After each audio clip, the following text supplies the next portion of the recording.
Welcome back to another episode of Weed Wednesdays. Today we'll be taking a look at absinthe wormwood. So absinthe wormwood is a plant that's native to North Africa into Eurasia that's really made itself at home here in southern Manitoba.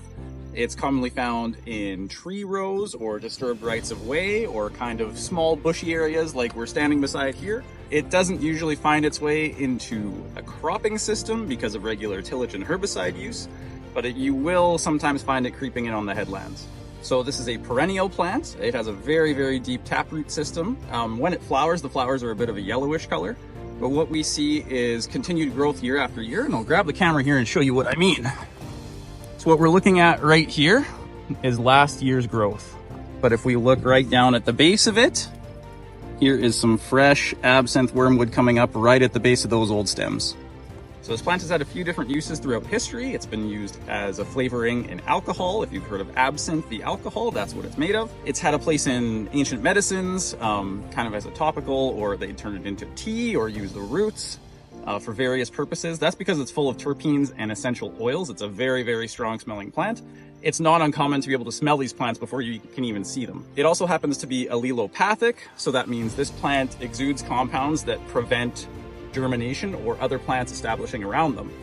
So there have actually been experiments conducted with spring wheat where they've taken compounds from this plant and those compounds have actually completely inhibited germination of spring wheat. So there are many, many herbicide options available for the control of absinthe wormwood. As a perennial plant, as with most perennial plants, the best time to control them is in the fall. Fall is the best time for control because as a perennial plant, it is sending resources down into the root system.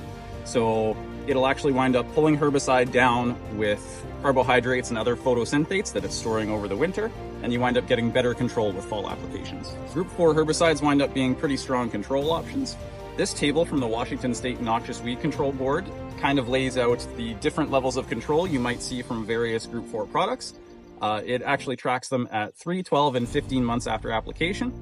So the one thing I noticed is that picloram seems to be one of the stronger products on absinthe, but it's important to remember that that is not a registered in-crop herbicide. It's also very, very soluble and persistent in the soil, so you can have it get picked up and move off target even months and months after application. I touched on this earlier, but between herbicide and regular tillage, absinthe doesn't really get much of a chance to establish in crop. Now, it's a different story if we're talking about dedicated pasture land or maybe a no-till situation. You might have a bit harder time controlling this stuff. But typically in regular tillage systems with regular herbicide use, we don't see much of an issue. If you have any burning questions about absinthe wormwood or any other noxious weeds, leave a comment, send us an email, and we'll get you an answer shortly. Please like and share this video. It goes a long way in getting these videos some more traction. We will see you next time.